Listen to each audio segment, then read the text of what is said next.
unless they get rescinded, they're still standing. And so we've seen this over the years in different areas, and some of those resolutions have been amended, but making sure that we're doing everything that we can to be mindful of those that have passed. Again, so I'm not trying to dodge the question, that's understandable. I don't want to speak and don't mean to speak in vague terms, but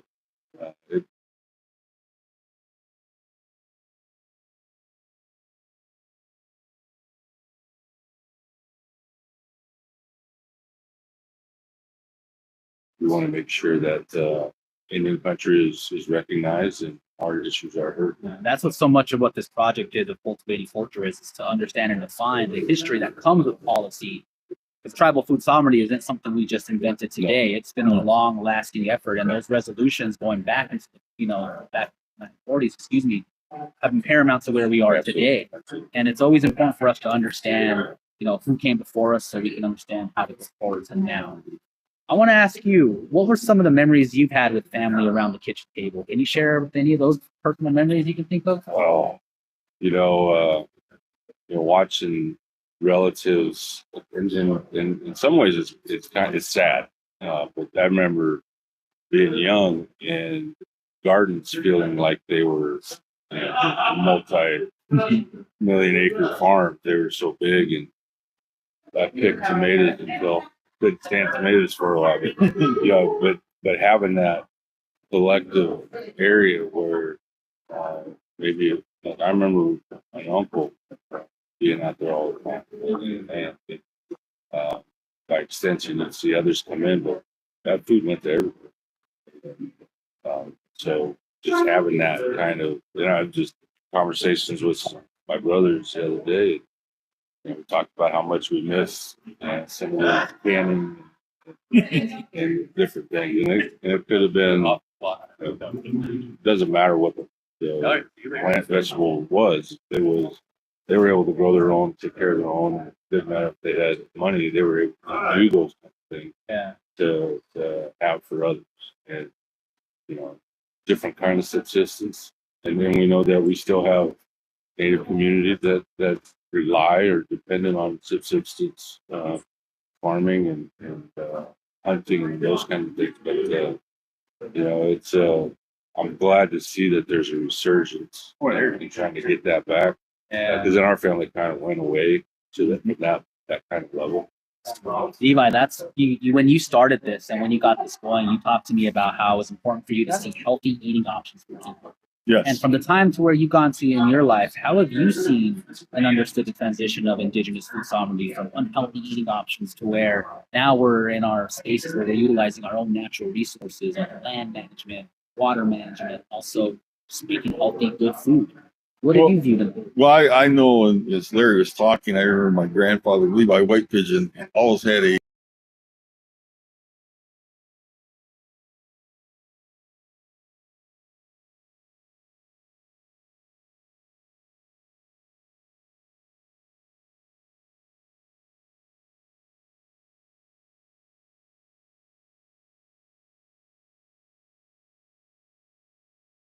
good fresh tomato. And it does speak to the fact that I think we need to eat more healthy as Native people, stay off the potato chips and all that stuff that leads to obesity and sugar diabetes. And I think that's why I'm excited about this project. And we really want to get back into pointing out good eating habits for Native people as our ancestors did. And what I've been really pleasantly surprised, we don't have to reinvent the wheel. People are already doing a lot of it. Shaun and I just get to report on some of the great things that are happening with the return of the buffalo, the salmon runs, and all that. This is pretty exciting, and that's why we're happy about this project. Yeah, it's beyond the resolution process. NCAI was a founding member with the Native Farm Bill Coalition, and those areas that are being addressed there as well.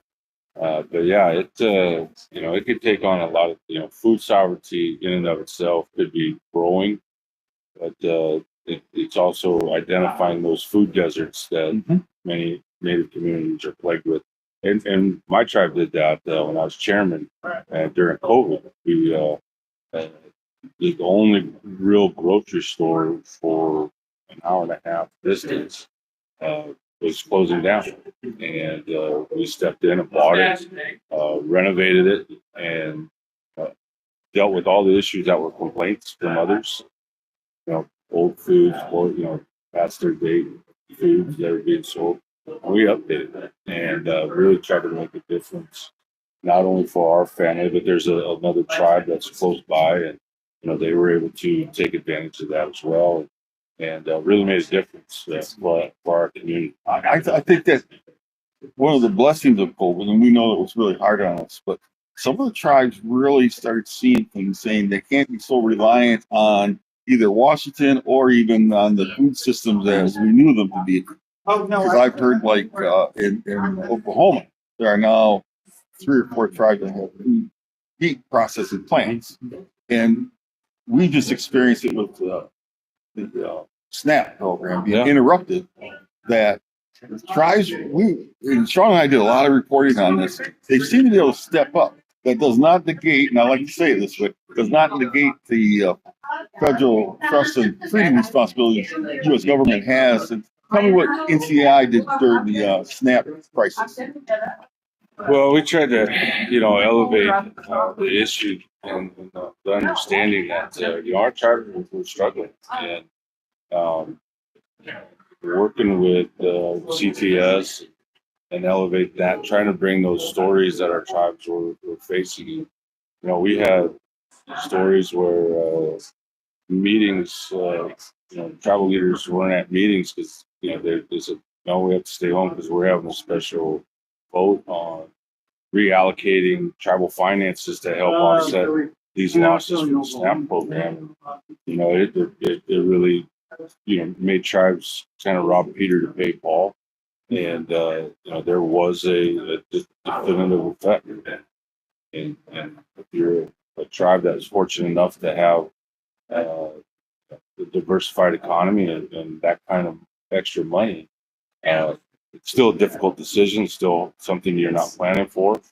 But compared that to a tribe that doesn't have that kind of resources, you're talking about real impact and people starving through no fault of their own. We're that old saying, we're the canary in the mine, and how that impacts our elders and our youngest and our weakest at first.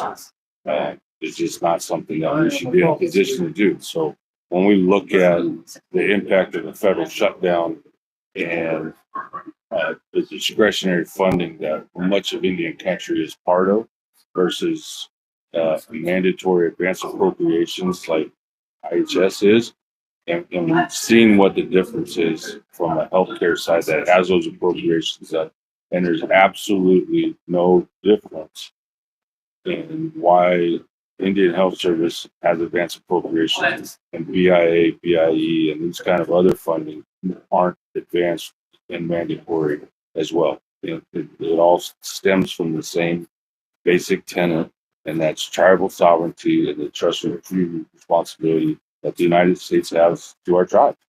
And so we shouldn't be used as leverage, or we shouldn't be caught up as leverage in this game, political pawn in a game that we can neither control or defend. But we see that kind of impact. That to me shows the depth of this topic. Like, we started talking about memories at home at the kitchen table, and that immediately takes us to these deep conversations on policy. That's something that is exciting about Indigenous food sovereignty. Is it's deep, it's rich, and I appreciate that you're here with us to share as much of your insight into all that. And it's, I know that you do have a lot going on today. We don't want to keep you. We could probably talk all here. We do have some chocolate as well from my food sovereignty is I don't like chocolate, so you're good with me. I'll save that for someone else. Hey, let me ask. I like asking this question on this topic. Can you tell us about your favorite bread? My favorite bread? Yes. Wow. I'm a sucker for bread as a whole, quite frankly. The homemade sourdough bread, I know I should say fry bread. I feel like I should say fry bread. But, no, it's homemade sourdough bread. It's close. Yeah. You ever go down to Zuni Pueblo? That's where we make our sourdough All too. right. Yeah. I'm down for it. I'll try whatever. Come through anytime. Yeah. Thank you so very much. Thank you, Appreciate it. Yeah, Thank Keep you. it good to see you. Appreciate you guys being here and doing what you do. Have a great, successful conference for the rest Appreciate of the week. We're off to a great start. Great comments so far. Almost a record number. Somebody said it is a record number. I think we're right up there, and I don't think we moved registration faster ever, and that's a good thing. You had a lineup this morning. Deb Haaland, Yeah. former Secretary of the Interior, Lieutenant Governor of Minnesota. Yeah.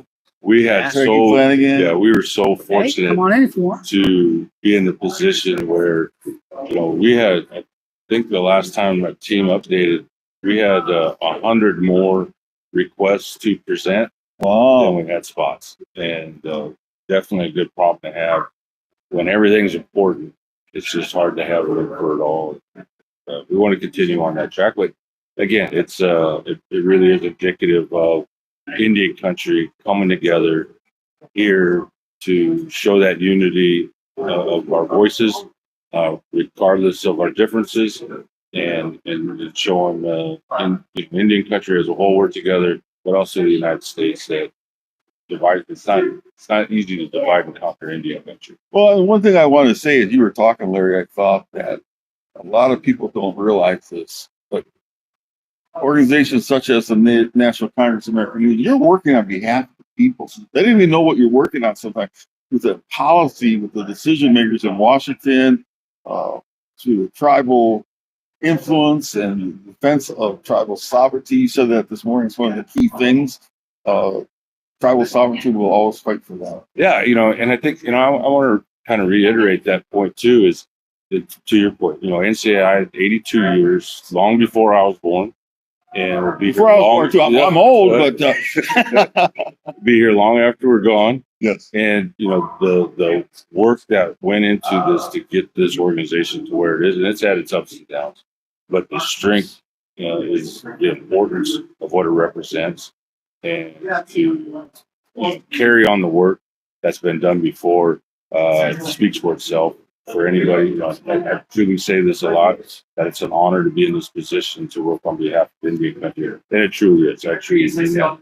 But as we defend this and we understand, and I've heard other speakers say this, that sovereignty is consistently under attack. It started. NCAI was created because of the attacks on tribal sovereignty, and the only thing that's happened is the attacks have gotten more sophisticated and they've grown in number.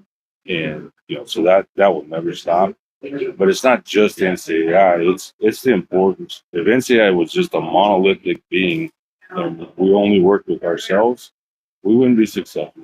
It is incumbent on NCAI and Indian country to work together. And I think that's one of the important things that the Coalition for Tribal Sovereignty, all of these different organizations that work on their niche areas, but at the end of the day, it's still sovereignty. And working with the intertribal organizations and bringing those collective voices, that collective work together, because there's so much noise going on, so many different areas, to your point, that are under this umbrella of Indian country that one organization can't fulfill. And the coalition doesn't replace any one organization. It really amplifies the importance of each of us to make sure that we're all trying to help Indian country, and we can be in our own boats, but let's grow together and that continued thought leadership, bringing that together so we don't miss anything. And I think been really proud to be part of that project. The other groups that have come in, the policy people in all of those different areas that come together to work, and ours are right there. And so we know that there's that strength in numbers too. Many hands make light work, and I think that's the work that's been done there. Thank you, sir. All right, thank you. Thank you so much. Thank you guys for being here. Appreciate Take care. it. Good luck. Take care. Levi, see, these conversations again are just so rich, and we They get to are. understand the various systems that are coming together. And we're actually going to bring in somebody here from Oregon. We are in the Pacific Northwest. Yes. They're from the Oregon Zoo. Shervin Hess. Shervin, come around and come grab a seat with us. Thank you. Yeah, Shervin, I can tell a little bit. They're a conservation manager with the Oregon Zoo. Shervin, why don't you just introduce yourself and tell us what work the Oregon Zoo is doing with tribes? Okay, great. Well, I'm Shervin Heston, the conservation manager at the Oregon Zoo. Essentially, we breed and rear endangered species to reintroduce back into the Pacific Northwest, and a lot of that work is actually led by tribes. What type of tribes are you working with? So we have for 20 years bred condors, California condors, for release under the Fish and Wildlife Service recovery plan. And the most recent reintroduction site is in Northern California, right in the Redwoods, and that was the Yurok tribe that established it. So we send condors that we breed down there as part of that reintroduction, and also work with the tribal biologists to kind of get trained in how to handle condors, because as you can imagine, not many places to get trained in condors. Yeah. Another one is with the Pacific lamprey. So among the Columbia River tribes, this species holds a cultural significance that's really second only to salmon.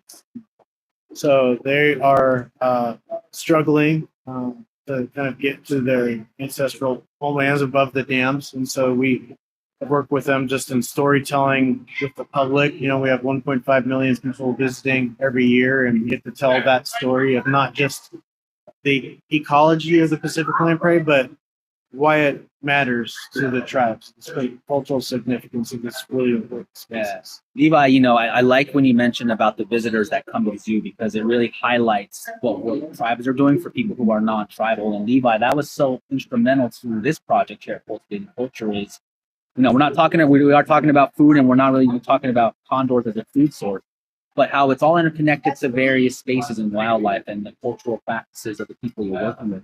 But Levi, I want to kind of get your thoughts, and if you have a question here, how it's important for food sovereignty to reach people who are non-native or who are outside of our communities. I really appreciate talking about the dam restoration or restoration of the salmon. Mhm. And you're telling that story. I think that's really important that non-natives know that. Ancestrally, that's what our people in the Pacific Northwest ate, salmon. Right. And it's kind of the return of the salmon. I think it's a big movement. And so I'm happy to hear that they're working on that front. Yeah, no, I appreciate it. It's so we worked with the Pacific lamprey effort. It was interesting because we worked really closely with Yakima, Warm Springs, Umatilla, and Nez Perce tribe to put together also this exhibit at the zoo that shares the story of this animal that a lot of people have no idea what this thing is, right? We really wanted to go beyond sort of this Wikipedia page version of lamprey to really share about why these species are culturally important, you know, and part of the place we always live. And for the folks that we worked with in the tribes, it ended up at the end of this project being one of the most important things to them was the fact that there's 1.5 million people coming to the zoo to look at giraffes and things like that. Also get to see this amazing animal in their backyard that the people there have always known. Mm-hmm. And to get to know it through those eyes and that voice too of the people at the Columbia River. Yeah, that's exciting too, because when this reporting, we hear a lot from people who are working in these spaces across, the United States and Indian country, and they speak with a lot of, affirmation, with a lot of truth, with a lot of, knowledge, sometimes in the face of institutions who either are rejecting it or are slowly coming to learn it. Mm-hmm. So what have you heard from the tribes you've worked with who see the resources and support from an institution like the zoo and the people who visit it? Yeah. I think there's been a lot of pride when we put together this exhibit for lamprey that some of it was co-created by the Columbia River Intertribal Fish Commission, right? And so to be able to go and see faces of people that remember your tribe or their cousin or somebody who lives in your community, it was hugely impactful. That's something we consistently hear from our tribal community that comes like, I know this people. That's up on people who are up on the wall. So that's pretty awesome. Yeah, right? yeah. The other thing is that I think we try to bring a lot of humility to this work. So another project we work on is sea otter reintroduction. So sea otters have been missing for Oregon for over 100 years. They were wiped out by the fur trade a century ago. Never came back. they're really important because they eat all the animals that eat kelp. So when you take sea otter out of the equation, all these things like sea urchins will just mow down the entire kelp forest and destroy this entire habitat. And there was a Siletz tribal member named Dave Hatch who had this vision about 20 years ago of like, we should bring them back. Our coastal tribes had a strong relationship with the species, also understand the ecology of them. And what came through in working with them on advocacy to make this happen is that, they had fundamentally understood the linkages between sea otters, the people of the coast, and other species long before we had words like ecology and stuff. So it's amazing. It's a huge honor to be able to kind of elevate and honor the tribal leadership for wildlife. Both whether it's condors or bringing Pacific lamprey back to the rivers where they should be, or bringing back this old, family member, the sea otter, back to the coast where it belongs. It really benefits everybody. Yeah. There's something to Levi, and this is something that I was excited to learn about, that conservation research leads to other breakthroughs. And something we discussed a little bit off camera was how some of the conservation research has led to information that impacts hunters. Is that something you can share about how that? Absolutely. Yeah. So with condors, the number one threat to condors is lead poisoning. So condor is a scavenger. It comes along and it eats an animal that had been shot with lead ammunition. That lead will enter its bloodstream and it's deadly. So these are animals that, a hunter may have shot the deer, packed out the meat, but what's left behind, the gut pile in the field, is riddled with lead. So for the past 10 years, we've been running a program really across the country, because this is not just a condor problem, this is an eagle problem too, to help hunters make the switch to lead-free ammunition like copper, because we know it's just as effective. And the difference is that it's not toxic for people and it's not toxic for the scavenging wildlife. So really, we can't just breed condors and keep putting them back out into the world if they're just going to be, we're sending them to their death. We have to address this threat that got them to the brink in the first place. Native hunters, what kind of response have you received from this research? It's fascinating, because in this engagement that we have, we're meeting with state agencies, hunting communities, hunting clubs. When we show up, we're to do tribal engagement is where we're seeing a lot of these folks have already adopted lead. Like, they're kind of ahead of the game. Just even here at NCAI, meeting a lot of folks that from Wisconsin to Alaska are saying, well, I'm already using copper, I'm already using lead-free, and trying to learn how they can accelerate in their own communities. Definitely. And that's important to know. We'll say that clearly one more time for any native hunters who are listening. Lead-free ammunition is the way to go for your hunts. Yes. Copper bullets are a great alternative because it's for safe and healthy eating if you're going to use that game for any of your nourishment, which we see still to this day. Yeah. So I would venture to say most of the audience would have no concept of that. They don't think about the lead in the birds or the animals. Yeah. So, And thank you for bringing that up. There too. Yeah. Correct. Shervin, is there anything else more you want to share? I know that you're also here at NCAI. What have been the thoughts and reception you've received from people? What are they sharing at your booth? Oh, it's just a tremendous spirit that people bring to this work, especially when it comes to this intersection with wildlife. Yeah. I feel like it's a great unifying thing, wildlife, and for the people for whom wildlife, I've always had such a profound spiritual connection in terms of subsistence, in terms of the central place that wildlife is in their culture. We have a lot to learn. And I think that this thing that we learned about lamprey, connecting our guests at the zoo to that story through the tribal perspective, I'd love to see that to happen for all of our native wildlife. And so people can really get to understand really the meaning behind these animals that are really our relatives. Yeah, I see the inspiration in your face, and I'm feeling it too. Thank you so much for thank sharing. you. Thank you for coming. For having me. Thank you. Yeah, Of course, you're very welcome. You take care. Yeah, See thank you. Goodbye. Levi, I see this again, just another demonstration of the broad topic we have.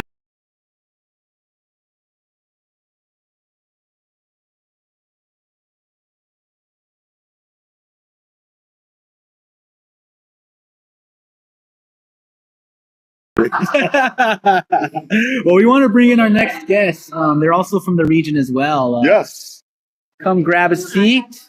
And why don't you, when you sit down, introduce yourself? Sure. My name is John Elise Cleox. I'm the general manager of Yak Nation Farms. Okay. And so Welcome. I'm great to Levi be- Rickert. Levi, Pleasure. great to be here. So I'm just really excited to be here and speak about the Yak Nation's new venture with their farm. Why don't you share about it and what it is doing Sure. to help food sovereignty for Sure. Yakama people? So in 2022, Yak Nation purchased a legacy farm from a third generation Japanese farm family.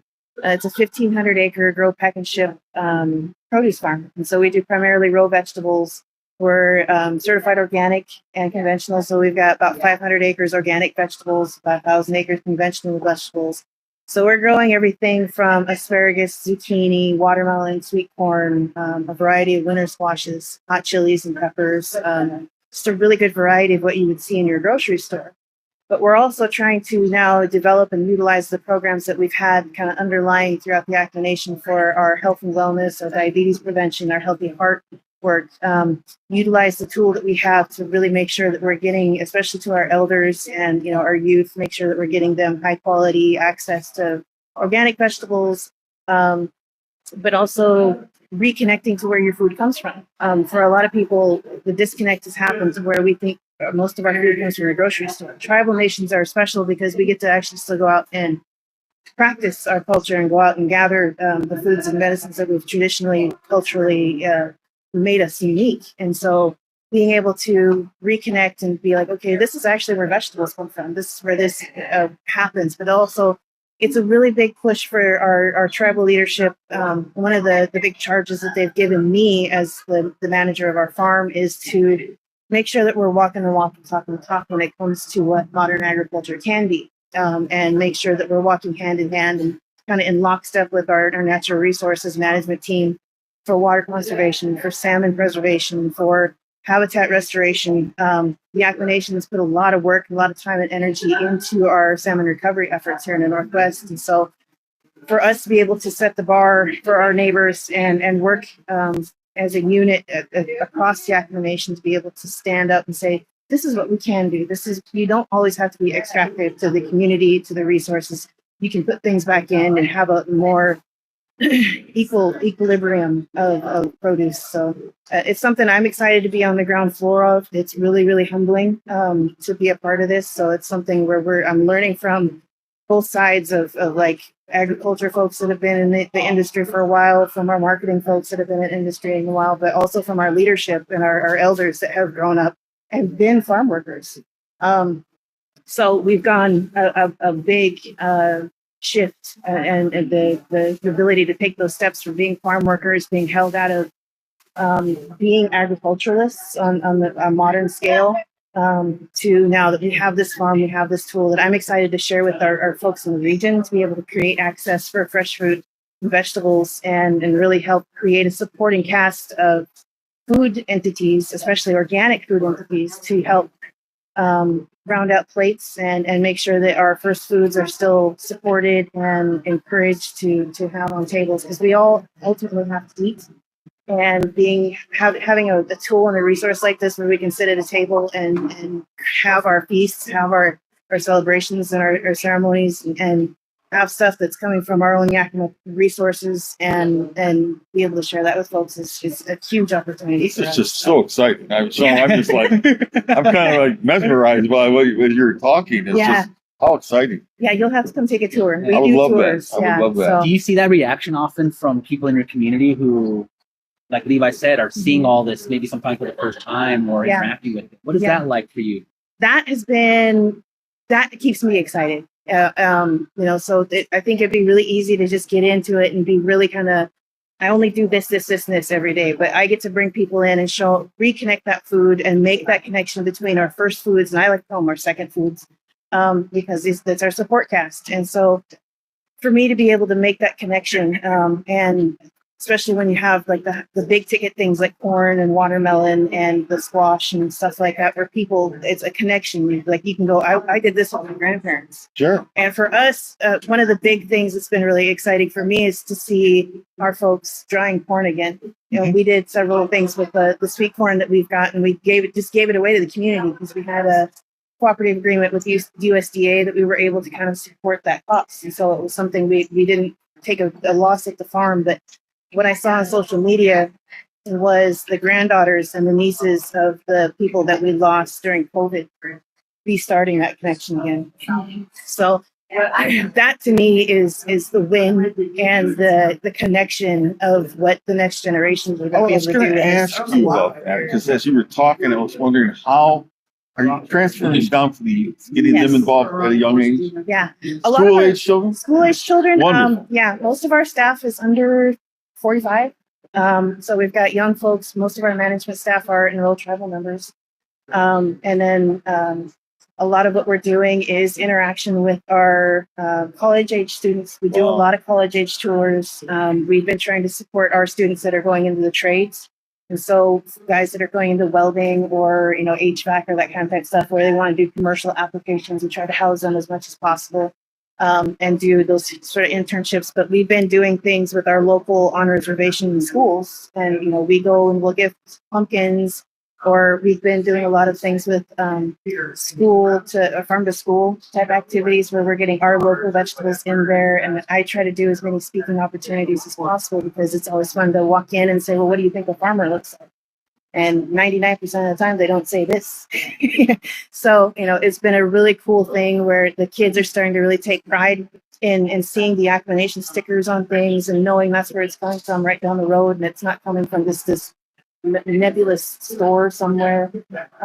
So what I like about that, when you get to the youth, you're talking multiple generations because once it gets instilled in them as a way of life, I'm just really excited about this. On our reservation, we have some pretty good 4-H and FFA programs, Nice. And we have a really strong representation with our tribal students in those programs. And so being able to come and as the farm support either from livestock to produce to orchardists, you know, that sort of type thing, and offer that opportunity for the kids to come out and see it's more than just riding around on a tractor. It's more than just picking stuff in the hot sun. There's marketing, there's science, there's chemistry, there's, you know, finance, all of these different things that all are applicable to agriculture. And for the Yakima Reservation, most of our economy is agriculturally driven, but it's just not the tribal folks. How large that are is your doing tribe? that. Our tribe's a little over 11,000 members. Wow, so that's pretty 1.3 million significant. acres. Yeah, it's in South Central Washington. So It's pretty good. yeah. So we're pretty. I'm excited. It's something where we're still figuring it out. There's a lot that we are trying. Well, we definitely want to learn more about it and cover it more in Native News Online because we actually just connected last week with one of our representatives, and so I'm really interested in learning much more about it. Yeah. Anytime you guys want to come out and share any information, we're there. It's exciting to have the word cultivating in the name of what we're doing here because it really is about growing things. And Levi, you know, what she mentioned there reminds me a lot about our conversations, especially when we were covering the government shutdown and we focused our conversations around food distribution and food programs. And we had already done reporting that demonstrated that tribes were working either in their own systems or with other tribes to manage some of their own food systems in a way that sets some of them up to be prepared to provide food for people who may have lost SNAP benefits. And something you were always asking me about was like, how are the elders doing? How are the elders doing? And I'm curious to know, is there any examples that you can share from Yakima about what the shutdown impact did for your nation and the people that you work with? Shutdown hit us pretty hard. We have a large contingency of tribal members that are BIA employees. So they were furloughed for those 40 some odd days. We have a high, a high number of folks that are on SNAP benefits within our reservation and within the Yakima Valley. It's one of the highest in Washington State. So we did have a lot of folks that were directly impacted, and we've been Yakima Nation leadership actually called for a state of emergency, and so Yakima Nation Farms, we've been trying to contribute as much as possible. We're kind of at the end of the season, so we were going to have winter squash and stuff like that, but we were trying to help coordinate. We're part of the task force for that, but for us, it was a direct, instant impact, and so we've seen our food pantries be impacted. They've got record numbers going through them. And so we're working with a lot of our hunger relief organizations throughout the county and the region, and really trying to work with them to figure out how they can impact the 29 other tribes in the state or utilize their capacity to be able to move things around. So, but that was something where in the past, the coordination with USDA has been key for what we've been doing. So we've been able to get a couple grants through them to really modernize our facilities, but also be able to increase our local marketing, be able to do things. We're just going to get into a farmer's market. We're going to be able to participate in farmers markets, but we're also doing things where we're coordinating with our Yakima Nation Wakishmi, which is our diabetes prevention program. Every week during our active season, they do free giveaways. And so they're right across the street from our elder facility. So the elders come across, and they are our most successful demographic of folks that want to get vegetables and are getting excited about vegetables again because they're not scared of the younger generations, they still kind of look at it as punishment. But older folks, they know how to utilize the vegetables. Our elders are really good at being able to cook things and make things palatable and make it a part of their family's table.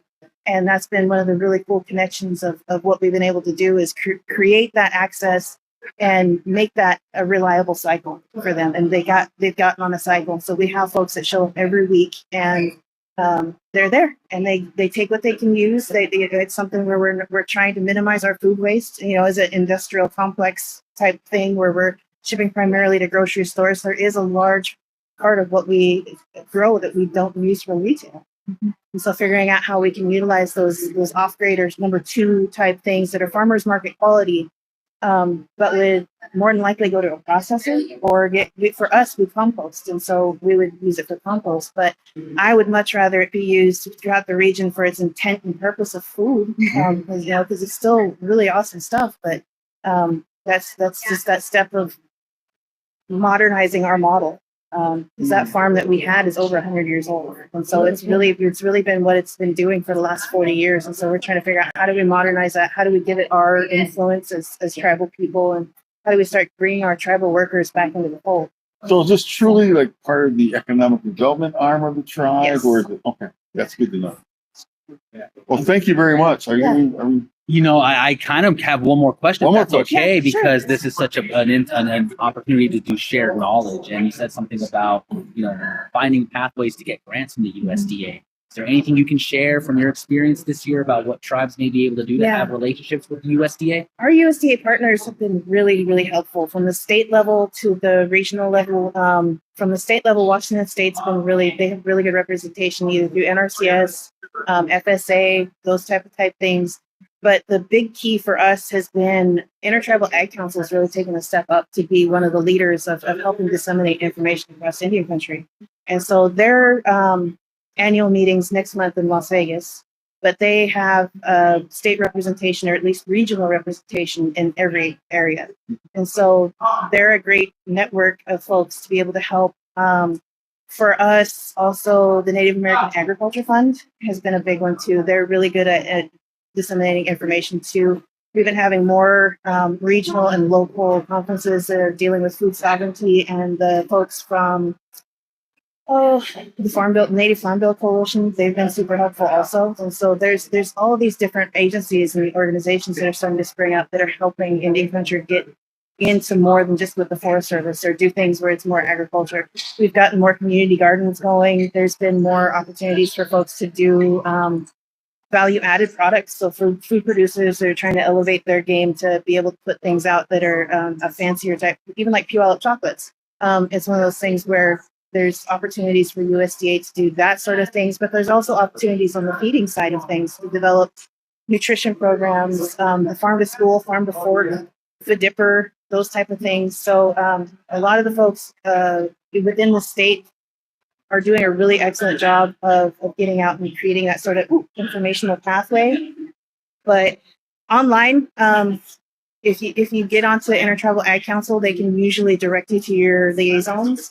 NRCS, Natural Resource Conservation Service, they actually have some really good ones. Sometimes the universities, especially the land grant universities, will have extension offices, and they'll be able to help with that too. Jonah Lee, thank you so much for Thank coming you and so sharing much. with us. Yes, we'll see you again, and we appreciate the time. Yeah, thank you again. Thank you, guys. Yes, Levi. Again, this is just such exciting information It's that all we're exciting. learning about. I think it's dessert time. Cultivating Culture, coming live from the National Congress of American Indians. In Seattle, Washington, right? Seattle, yeah. But I think it is time for dessert. And I think think it that's Tierra Lindbergh is coming in from, we heard about them a little bit earlier, Puyallup chocolates. Yes. And I'm learning this is part of the language component where we're learning through food some words and some learning about tribes and the activities that they're doing. Tierra, tell us about it. Tell us about what you're doing. Yeah. So my name is Tierra Lindbergh. I'm a Puyallup tribal member, and I work for the Puyallup Tribal Enterprises. It's the economic development arm of the tribe, and so Puyallup Chocolates is one of our ventures. Chocolate up here. Yeah. We've been going for almost 2 years now. Okay. So I take that back. Almost a year. Oh, Well, okay. yeah, wow, you're brand new. So how'd this come about? Tell us the origin of the chocolates, please. Everyone's loving them, by the way. You brought a whole bunch for our table, and everyone's Oh. stopping by to grab them, and they're like, "I know that chocolate." I know. He doesn't love chocolate. Well, we bought a chocolate company and kind of rebranded it and really just cast a vision for what a chocolate company could be for the tribe. It's been a really great way to even just get our name out there. Maybe you never would have learned how to say Puyallup had you not yes. heard of Puyallup chocolate. Well, let me tell you, my business partner, Brian Evers, from Tribal Business News, he's actually runs that side of it. Stop by your office. Oh, okay. Yeah, I want to say 8 weeks ago, maybe he was up in Washington State. And we had a tribal economic summit, and Annie from the office sent us, I don't know, we had about 200. Several hundred, yeah. That was I had him in Michigan for the first time. And I tell you, Okay. it was a hit. Yeah, It was oh, a yeah. hit. So when we knew we were coming to your neighborhood, we thought we're going to reach out. And here Yeah. you are. So thank you for coming today. Yeah, absolutely. Happy to be here. And that's what the connections that these, again, food creates. And can you tell us and describe any connections you personally got while working with the chocolate company or any other food opportunities? Yeah, I've worked a few of we've been in a lot of different shows. We've done a lot of different, some like home and garden shows, some more tribal shows, but we've been at a lot of different shows. And it's actually been a really great opportunity to tell people about the Puyallup tribe. Yeah. It's a great segue when people are like, Puyallup, because Puyallup's a big city. And so when they're like, I didn't know Puyallup had a chocolate company. And I get to say, actually, it's owned by the Puyallup tribe. Like, that's where our name comes from. And Yeah. so it's been a great segue to be able to talk And about you have pretty good coverage here in Seattle, because when I was Googling, the Seattle map came up and there's little dots where your candy is being sold here in Seattle. Yeah. So I thought that was pretty cool. Yeah, absolutely. Yeah. Yeah. Tribal owned business. I love it. I love Yeah. it. Is there any estimate as to how this is helping in terms of revenue and what you're doing with the tribe just from the chocolate alone?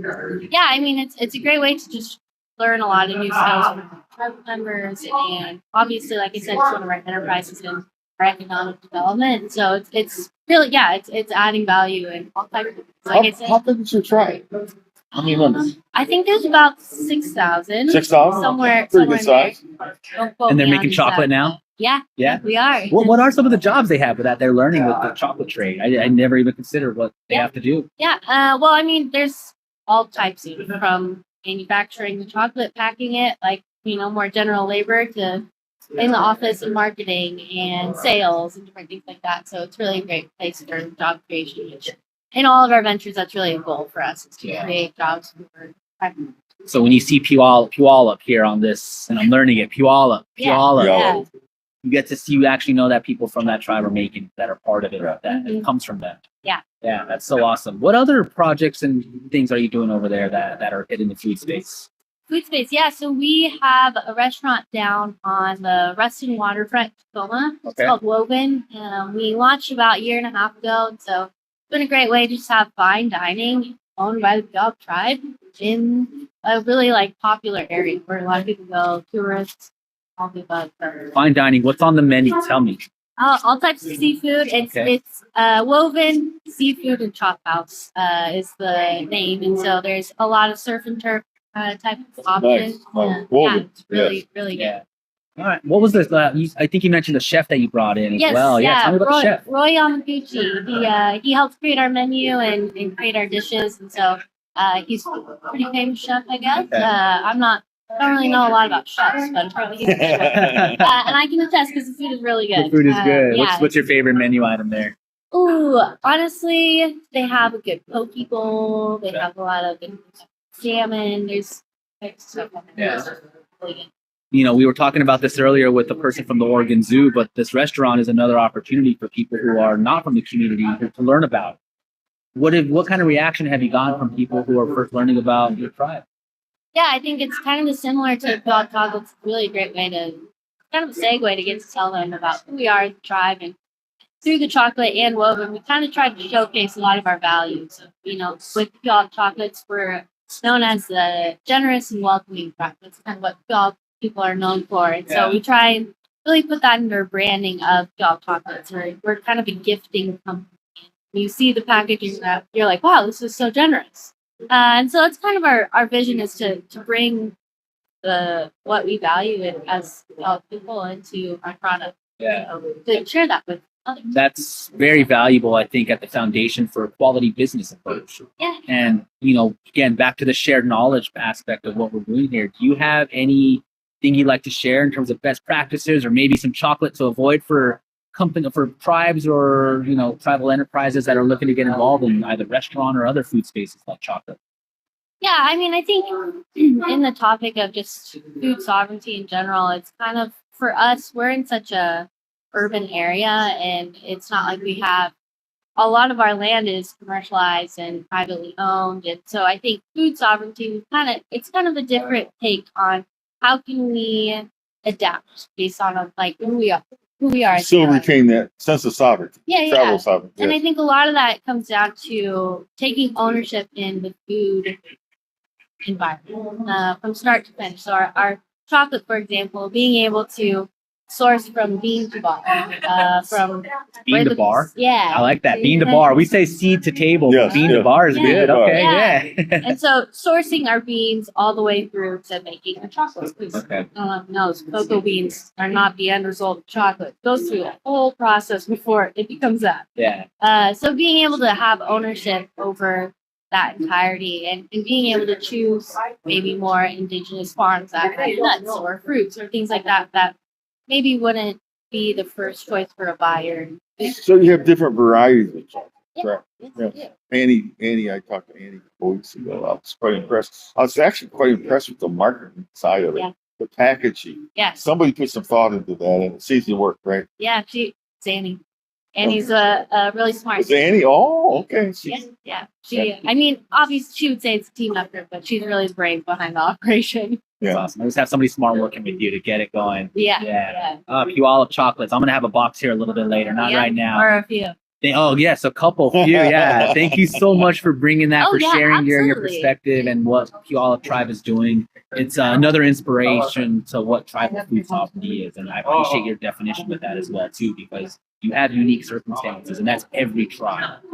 So, thank you so very much for joining Thank us. you That was so a much. wonderful day. Yes, thank Yes, you. you take care. Guys. Wonderful. Oh, Levi. We're going to spread the news.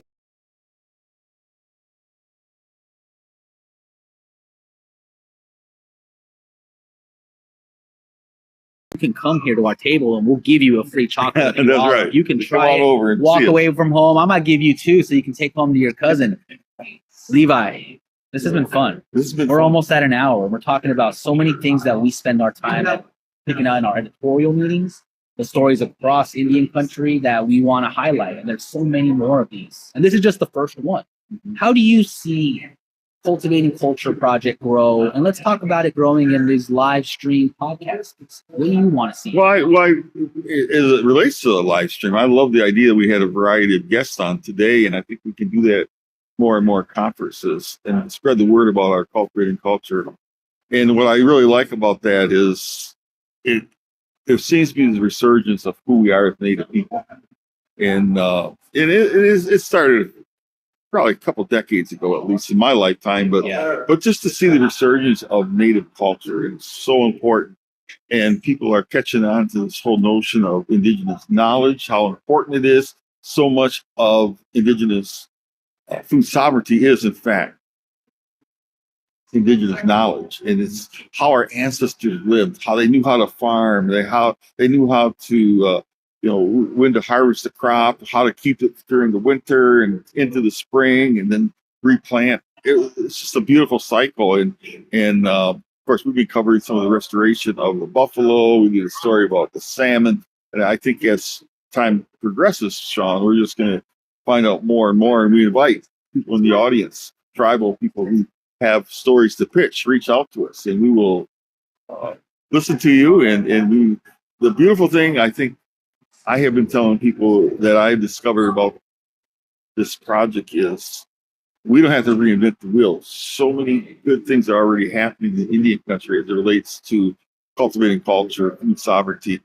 I think that we get to tell the stories, and that's what we're storytellers as journalists. So I love it. Yeah. Such an exciting opportunity, Levi, and something that still sticks with me when we started this is that so much of this came out of reporting under COVID, reporting on boarding school issues. You were at every listening session for the Coalition of Healing for National Boarding School Issues, where people were sharing their stories from their experiences with the. And so these are fun stories. And that's what this is, right? This is what you're looking into. You're seeing resilience through food. Yes. Yeah. Yes.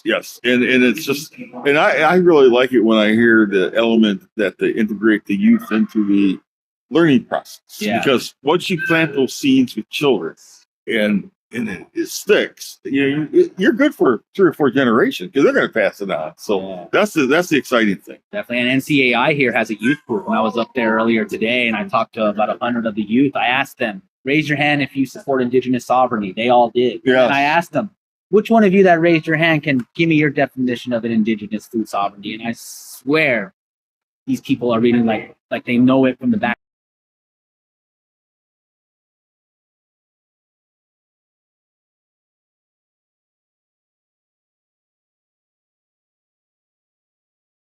Join us and come talk to us about your perspective, as Levi mentioned. Now, one thing we are going to do here, Levi, is we're going to spend a little bit more time here and talk about some of the reporting that we worked on. Sure. And you want to stick around, and we're going to bring in one of our friends of the show. Antonia Gonzales is here, another Native American journalist who's at NCAI to cover this. And Antonia is going to come back around and share with us, and we'll have a reporters roundtable. Remember, we worked with her at the Democratic Convention. We were in Chicago at the Democratic Good to see you. Hey, Antonia, nice to see you. Yes. So still doing it. Still making it happen. Yeah, that's great. That is wonderful. What are you seeing at NCAI that you want to share? Yeah, so the young people from across the country are gathered for the youth convention, which is taking place alongside the annual convention. There's more than 160 young people up there, ages 14 to 24. They're just looking and discussing tribal sovereignty. When I was up there earlier, they were talking about policy making. And I got to talk to a group of TANF students from Sagoba Indian Reservation who were here, 8th graders. That's Arizona, right? Sagoba? In California. Oh, California. That's right. I've been there. And they were excited. I was on the longest walk with Dennis Banks, reversing diabetes. So, yep, I was a little confused, but it was California. You're exactly right. Well, it's exciting to hear from young people. They're so, they have so much energy. They're so great with technology. I mean, you have a problem with your phone, take it up there. I'm sure someone can fix it. But just looking they can do something in 2 minutes. It takes me 20 minutes to fumble around. Yeah. But also, they're really into leadership and looking at some of the issues. One young woman I talked to in 8th grade says that mental health is something she would like to address in the community and think about how language and actual identity can help play into some of those mental health challenges. And the Mary Kintla from Unity is here, and she was talking about how Unity is celebrating their 50 years. And of course, they're a Native youth organization. And I was very strong. Sharing with her a little what I was hearing from the young people. And she said definitely at their Unity conventions, that's one of the priorities that young people want to talk about. This summer, I went to Potawatomi gathering, and they had about 600 people at the Potawatomi language conference, and I heard repeatedly that it's life-changing once people embrace their language and get back to it. And as one gentleman said, shame on us if we don't learn it, because they beat it out of us at Indian Boys Club. Some of our ancestors tried to, at least. And thankfully, the language is still there, and People told me that they feel more complete as a person. They really check in with their identity as a Native person when you learn the language. So I think this message for all of us out there. I always kind of say there's like two, at least in Michigan where I'm from, maybe 2 generations that just they thought it was better. Just go learn English, you'll be okay. You don't need the language, the native language. But thankfully, there's a resurgence. So. And that's something we're seeing in our reporting going back. And, Antonia, you have experience in reporting on all the topics that we're discussing here. Food sovereignty, how tribes are getting better access or creating access to better foods. Can you share, and, you can talk about reporting from this year, what you've seen in your career on this? How has it grown? Yeah, food sovereignty. I've been to one of the conferences in Minnesota at Shakopee for one of those nutrition conferences, and it's so exciting, so great. I actually was in Oakland recently and went to go check out the Wapapa's kitchen. Oh yeah, it was Crystal. awesome. Yeah. Yes, it was I've been there. so That's awesome. wonderful. I figured out how to ride the train all by myself. the bar. Okay, good. And I made it there.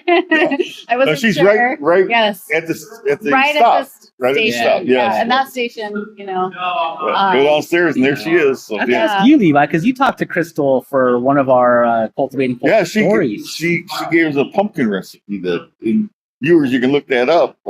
Crystal Waffle is 3 weeks ago, maybe. Yeah. Sometime this fall. What was I remember why that was your motivation? Well, I think I reached out to her because I said, "What's your favorite fall recipe?" That's sitting in this pumpkin soup recipe.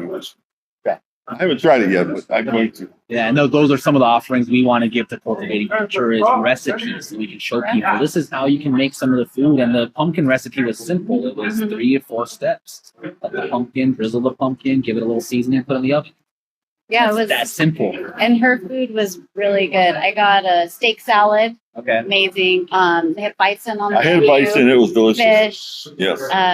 When I travel up to Alaska, subsistence, hunting, fishing, gathering, very, very important part of Alaska Native way of life, and continuing to make sure that those are protected. And that's a huge fight. With the state coming after Lady John's case, and trying to protect their hunting, fishing, gathering. I grew up in a family that went hunting. My grandma also was a sheep herder. So, nice. Yeah. So, we've always had that fishing and hunting aspect of being just the way we grew up camping. And, but it's a lot different when that's everything you rely on. That's true. And when I was in Alaska, it was right when the storm devastated the community, the remnant of the typhoon.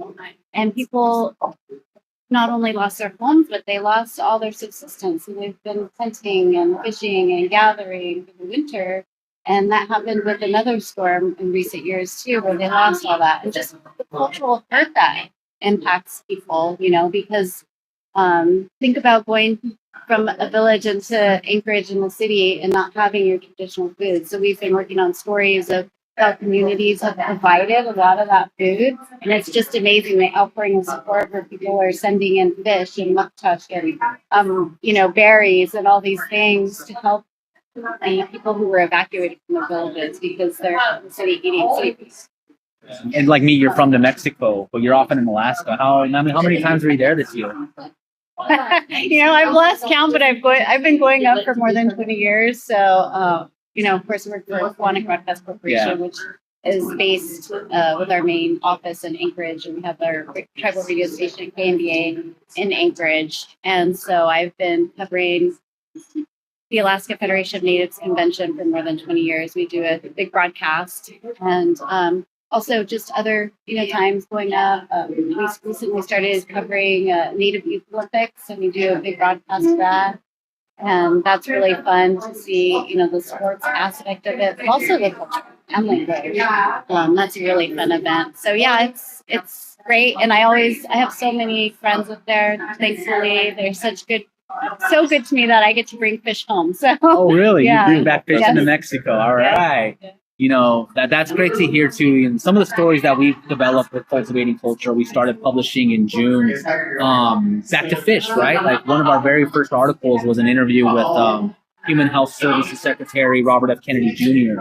And he was taking a visit to some salmon restoration spaces, and we asked him about, one, do you support Indigenous food sovereignty, which he did state at the time, and this is earlier in the year. But it's looking at the different systems and the support that he's seeing from his position in the federal government is there. That was one of the stories that we've worked on. We've also done stories about bison restoration and the sort of collective of various groups, whether they're tribal, nonprofit, private, state, federal. There's all these people that are bringing bison. And that's been also a substantial area that we've seen grow. Are you doing any coverage around bison as well too? Yeah, we've done, talked to different tribes. We visited different tribes too that have different bison programs.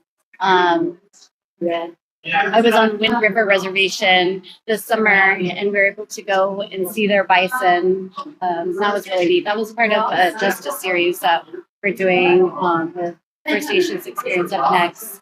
We've had this about 3-year series looking at different justice issues. We've been doing both radio and television options.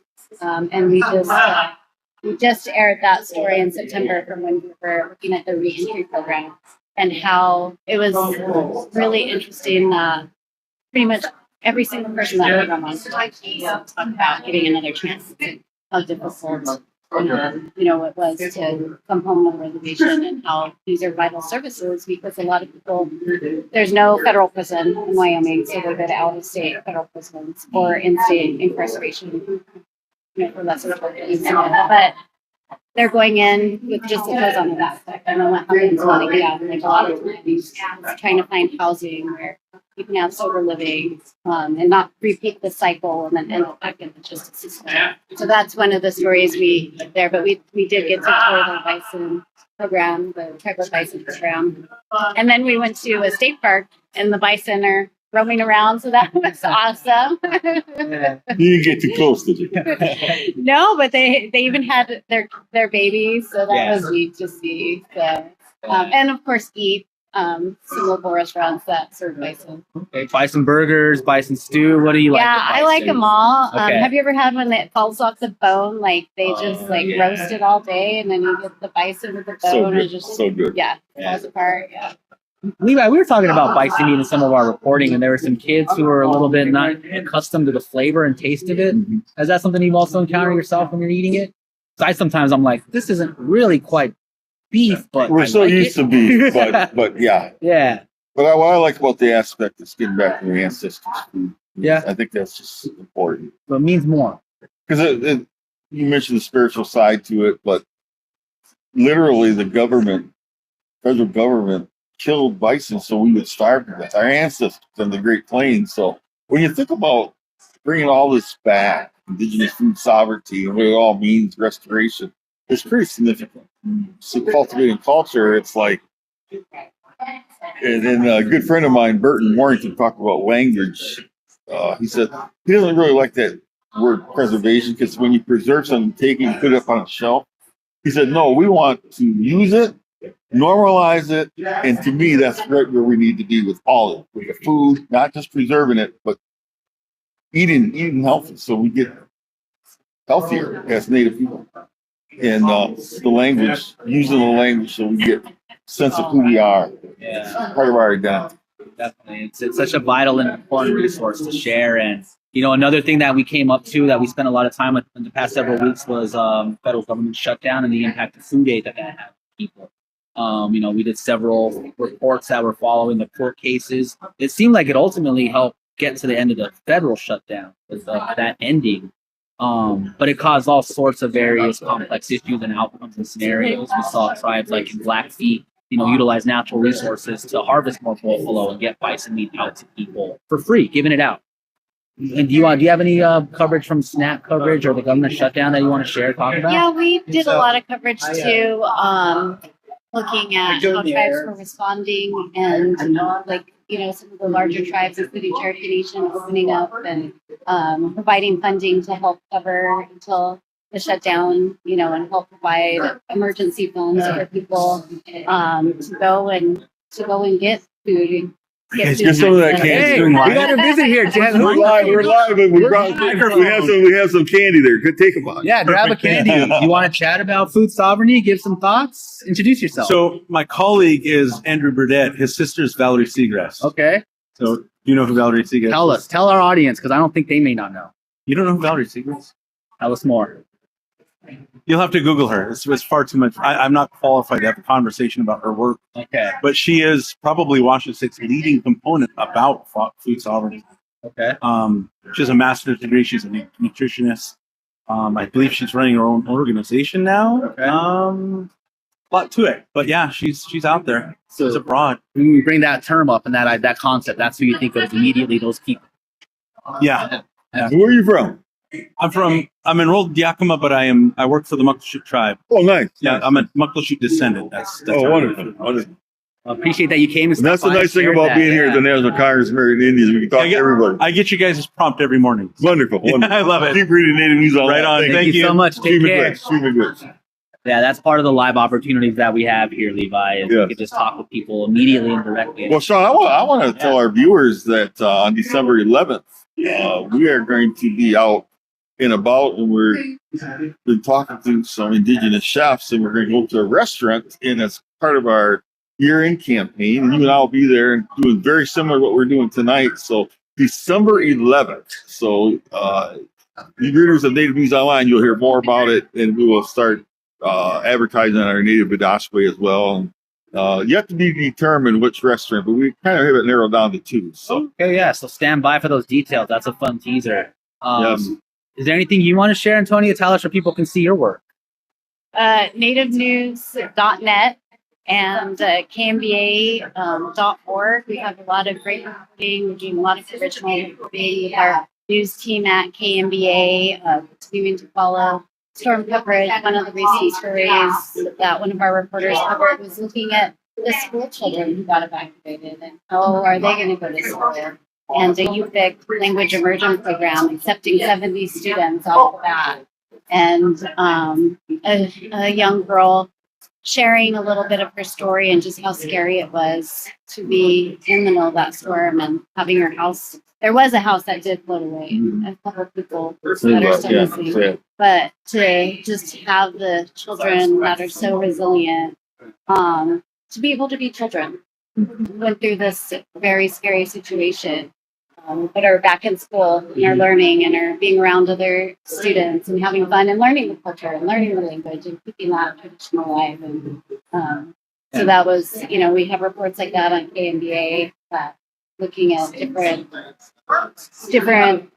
aspects of what these people are. And you're working with another Indigenous reporter named Joseph Lee, who is a friend of Cultivating Culture as well too. We part of our Cultivating Culture project is we're working with other news publications, and that includes High Country News, where we interviewed Joseph Lee about his book.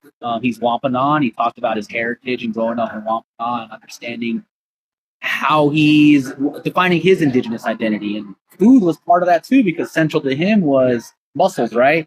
Yeah, they go and get mussels in the sea. But you're working with Joseph, right? Yeah, so Quanic has a collaboration with the Mountain West News Bureau that Joseph is part of, and Native Public Media. And we started a show last December called Our Living Lands, and it's a 5-minute program that I host. Joseph is the editor, and Daniel Spalding is a producer. And we look at different climate issues. And we've had stories about an Indigenous rock band rocking out for the environment to to looking at how horses are being impacted, Wow. plants, books. Yeah. A lot of a variety of different topics are featured on that show, and formats was more interview style, so it'll be just one story. So it's the host, I introduce the story, and usually either a reporter or a producer or Daniel Spalding do an interview, and it's stories from the past. Well, thank you for coming. I, for one, as publisher of Native News Online, love it when we collaborate with other Native news agencies out there because all together we're still real insignificant. However, we have a big story to tell. Right. It's a wonderful thing when we work in collaboration. So Yeah. thank you very much for coming. Sheena Witch. Levi, appreciate that we're here. I was going to say, do you want to talk about some Native News Online coverage that's outside of Cultivating Culture? You had a thing on Ken Burns, right? Yeah, I was able to interview Ken Burns last week, and Oh, you interviewed Mr. Burns. I did, and Excellent. he was. It's part of his series that is actually going on tonight on PBS. It's a 6-part, 2-hour per episode, 6-part, all week long. Last night was the first night, so it's tonight, and then 4 more, and the American Revolution. And what the coolest thing was, he went in, he wanted to incorporate the indigenous story into the revolution, and he found it was so rich and so deep that we're part of, I think, 3 segments of that, the indigenous story. And so it's not just superficial. He worked closely with the Cherokee Film Office, Jen Lauren, and I interviewed her as well. But that's exciting. And you know, we live in an age where there's the sanitation of, they want to sanitize history and take out so-called bad parts of American history. But, you know, you cannot deny what happened to Native people. But it's not to dwell on 500 years of oppression, but it's part of this American history story. And that's what Mr. Burns did, and I'm pretty excited. And so that was fun to interview him. He's a fun man and brilliant filmmaker. So and people can read that. It's Native News Online. We have the story. We have the link to the Native Adashkwe that was at the interview, and then of course you can watch PBS. I'm happy to push it for PBS. And tell people more about Native Adashkwe. Like, that's something that also is another news feature we have on. Well, it's a weekly live stream that we do every Friday at noon, and we have basically had the who's who of Indian country and other non-native people, but it's one more way of telling the story. And it's, our tagline is "Those making news and leading change in Indian country." And that to me is very important. Give us some examples. Who have you interviewed this month? Oh, I have interviewed a couple of veterans, and boy, I'm trying to think. You're a busy man. I'm tired. Yeah, you're tired. You've been going at it, and I've been asking you all questions, and we're getting close to the end of all this, and I'll share some of my reporting since I was already there. Of course, Cultivating Culture, we have a newsletter that people can sign up now. They get that goes to their inbox every Tuesday and Thursday, where I write a little bit of nice information that kind of contextualizes where we are with the Indigenous food spaces and language programs, plus links to articles that we're reporting on through our reporters at Native News Online. We'll have a post to this video where people can watch it and catch on to it, plus any future stuff that we have. One thing we're going to be working on into the upcoming week, where we all get together for Turkey Day. Through High Country News, we published a feature on Navajo Puerto Rican ballet dancer named Jock Soto. They're in the New York City Ballet Hall of Fame. They live in New Mexico. We were actually born at the same hospital, Gallup Indian Hospital, which was a fascinating surprise because this person I had no idea about. Lived in New York, classically trained ballet dancer. They also wrote a cookbook. So we're going to get some recipes on them that are going to be part of what that cookbook process is for maybe some dishes you might serve on Turkey Day. Something we learned about Jock in the feature is he was named as People Magazine's like sexiest people alive. Oh, really? And and Antonia, that's just somebody from our hometown. Like we didn't even. Then where some of the things we're learning to understand where these spaces are. So we'll be sharing some of the recipes from Jock's cookbook that you can read and hopefully make some good recipes on it. And then we have another issue for High Country News in December where we're going to be publishing an article about NCAI and the efforts it did to lobby Congress this year, while also integrating itself ahead for tribes to be prepared for the government shutdown and some of the responses that we saw. Things people are talking about here, and that's the coverage and reporting that we're staying ahead on. One other thing we're looking at with Cultivating Culture specifically is about wild rice. That's something that is to the heart of where Levi is culturally rooted at in his foundation. The Menominee is there, and that's something that we'll also continue to report on. And with that, I think we can wrap it up. What do you think? I think we can all right. Well, I appreciate everybody for joining us. And of course, check out all of our news, Native News Online. You can check it over at Kiwanis Broadcasting on your radio. And we hope to see you all again. Thank you.